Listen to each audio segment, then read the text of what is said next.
আসসালামু আলাইকুম। কী অবস্থা, সবার কেমন আছেন? সবার দিনকাল কেমন যাচ্ছে? ঈদ কেমন কাটলো সবার? এটা অবশ্য ঈদের পরে করা ভিডিওটি। এটা দেরি করেই আপলোড করলাম। 300 ফিট গেলাম, একটু ঘোরাঘুরি করলাম। আর আসলে রাতের বেলা 300 ফিটের রাস্তাটা ভালোই লাগে। দুই পাশে সুন্দর লাইট।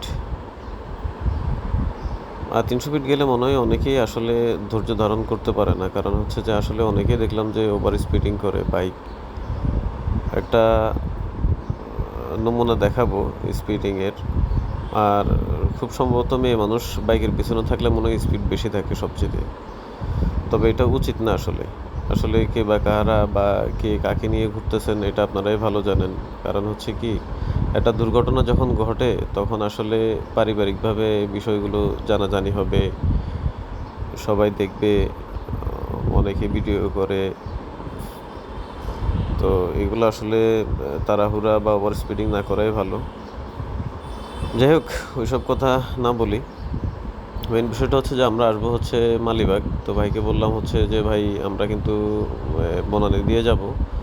কিন্তু আসলে আমি ভিডিও করার তালে রাস্তা ভুল করে ফেলি। ওই ভাইও চিনতে পারে নাই। পরে কী করবো, আর এয়ারপোর্ট দিয়ে ঘুরে আসলাম। কিছু করার ছিল না, এয়ারপোর্ট দিয়ে ঘুরে আসতে হইলো। এখন আমাদের এখানে তো রাস্তা ভুল করলে স্বাভাবিক ঘুরে আসতেই হবে। আর কিছু কিছু মানুষ এমনভাবে বাইক চালায় মনে হয় যেন পাখির মতো উড়ে। এই যে সামনে একটা বাইক যাচ্ছে দেখেন, এখানে টার্ন আছে কিন্তু পিছনে একটা মেয়ে বসা। সে এমনভাবে যাচ্ছে, এখান থেকে যদি কোনোভাবে স্লিপ করতো সে তো নিচে গিয়ে পড়তো। তো এইগুলো আসলে করা উচিত না আমার মতে।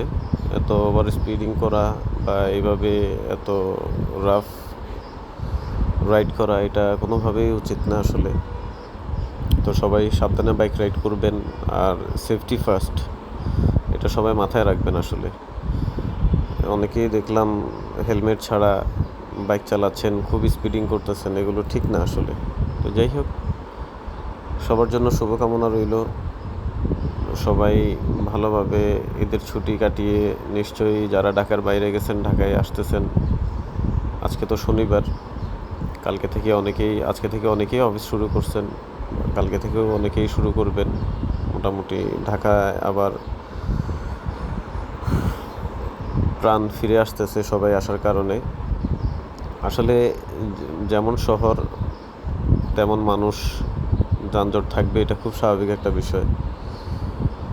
এই শহরে এইভাবেই চলতে হবে, কিছু করার নেই। আমরা আছি এখন বনানী রোডে।